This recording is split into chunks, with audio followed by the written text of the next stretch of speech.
बिस्मिल्लाहिर्रहमानिर्रहीम। अस्सलाम वालेकुम। कैसे हैं आप सब? मैं हूं नगमा हुसैन और आप देख रहे हैं कुकिंग विद नगमा हुसैन।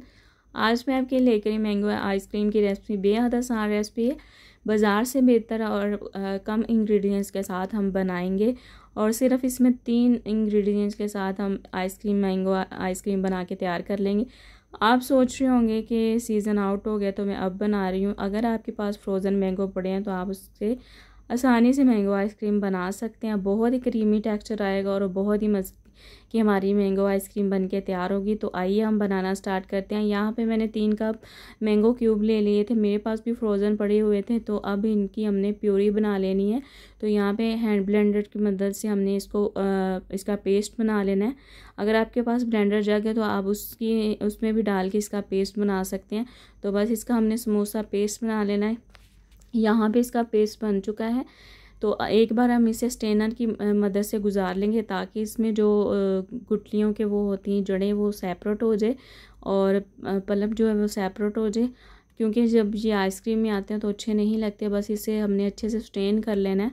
तो यहाँ पे मैं ग्लास की मदद से कर रही, इससे बहुत ही आसानी से हो रहे थे। यहाँ पे देखें सारा जो इसका वो गुठलियों के थे वो ऊपर आ गए हैं, तो जड़ें आ गई हैं और यहाँ पे स्मूथ सा बैटर जो पेस्ट हमारा आ गया है, प्यूरी तैयार हो गई है। तो अब यहाँ पे हमने एक कंडेंस मिल्क लिया, छोटे साइज़ का जो होता है, तो इसे मैंने जो पूरा इसमें ऐड कर दिया। तो इसकी अच्छे से हमने मिक्सिंग करनी है। आप चाहें तो इसमें शुगर का भी इस्तेमाल कर सकते हैं, लेकिन कंडेंस मिल्क का बहुत ही अच्छा टेस्ट आता है। तो यहाँ पे देखें ज़बरदस्त हमारा बैटर बन के तैयार हो चुका है। तो दूसरी साइड पे हमने क्या करना है कि हमने क्रीम को बीट कर लेना है। तो बहुत ही समोसा टेक्सचर आ चुका है ये जो हमने बनाया है। तो अब दूसरी साइड पे मैंने क्रीम 2 लिए हैं पैकेट ऑलपल्स के। 200 ml का एक पैकेट है और 2 पैकेट लिए हैं टोटल क्रीम 400 ml की बनी। इनको मैंने 20 मिनट के लिए ऊपर फ्रीज़र में रख दिया था। अब ये बिल्कुल ठंडी होगी। अब हमने इसको 8 से 10 मिनट के लिए मीडियम स्पीड पे इसको बीट कर लेना ताकि साइज़ में भी ये डबल हो जाए और फ्लफ़ी हो जाए। तो आप चाहें तो इसमें व्हिपिंग क्रीम का भी इस्तेमाल कर सकते हैं, लेकिन मुझे इसका टेस्ट बहुत ही अच्छा लगता है। व्हिपिंग क्रीम मुझे बहुत ही हैवी लगती है। ये अपनी अपनी पसंद है, आप चाहें तो व्हिपिंग क्रीम से भी बना सकते हैं। यहाँ पे क्रीम भी हमारी बीट हो चुकी है। इसमें हम कंडेंस मिल्क और मैंगो वाला मिक्सचर ऐड कर देंगे।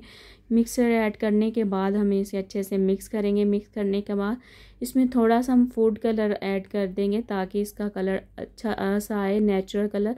बस आपको पता है कि जो इसमें मैंने वाइट चौंसे का इस्तेमाल किया था तो वो उसका कलर इतना येलो नहीं होता। तो बस यहाँ पे मैंने थोड़ा सा फूड कलर ऐड कर ली है। तो यहाँ पे देखें ज़बरदस्त हमारी मैंगो आइसक्रीम बन गई है। इसकी कंसिस्टेंसी भी आप देख सकते हैं, बेहद ज़बरदस्त बन गई है। तो अब मैंने यहाँ पे एक मोल्ड लिया, उसमें मैंने सारी आइसक्रीम ऐड कर दी है। अब यहाँ पे हमने एक पेपर लेना है, क्लीन रैप लेना है, उससे हमने कवर कर देना है पहले। उससे ये होगा कि जो आइसक्रीम में क्रिस्टल बनते हैं ना वो नहीं बनते। ये एहतियातन हमें लगाना पड़ता है पेपर ताकि आइसक्रीम के क्रिस्टल ना बने। इसे हम ओवरनाइट के लिए छोड़ देंगे या 8 से 10 घंटे के लिए। तो 8 से 10 घंटे के लिए या ओवरनाइट के बाद देखेंगे। यहाँ पे देखिए आइसक्रीम को हो गए हैं, ओवरनाइट मैंने रखा था। तो अब मैं आपको दिखाती हूँ कि इसका क्या रिज़ल्ट आता है, कैसी हमसे आइसक्रीम बनी है। तो बिस्मिल्लाहिर्रहमानिर्रहीम। तो यहाँ पे देखिए आपको यहाँ पे क्यूब्स की मदद से मैं स्कूप की मदद से निकाल रही हूँ। आपको पता चल रहा होगा कितनी आसानी से आइसक्रीम निकल रही है और बहुत ही क्रीमी टेक्सचर आया है। बेहद आसान रेसिपी बनी और बहुत ही कम इंग्रेडिएंट्स के साथ आसानी से हमने बना के तैयार कर ली है। कोई इस पर मेहनत नहीं थी और ना ही इस पर हमने ज़्यादा चीज़ें ऐड की हैं। तो उम्मीद करती हूँ आज की वीडियो आपको पसंद आई। अगर आपको वीडियो पसंद आई, वीडियो को लाइक शेयर करना ना भूला करें। चैनल पे नए हैं सब्सक्राइब करना ना भूला करें। तो आप भी इस तरह ज़रूर ट्राई कीजिएगा, मुझे फीडबैक ज़रूर दीजिएगा। अपना बहुत सारा ख्याल रखिएगा, मुझे दुआओं में याद रखिएगा। इस तरह की वीडियो में दोबारा से हमारी मुलाकात होगी। तब तक के लिए मुझे इजाज़त दीजिए। अल्लाह हाफिज़।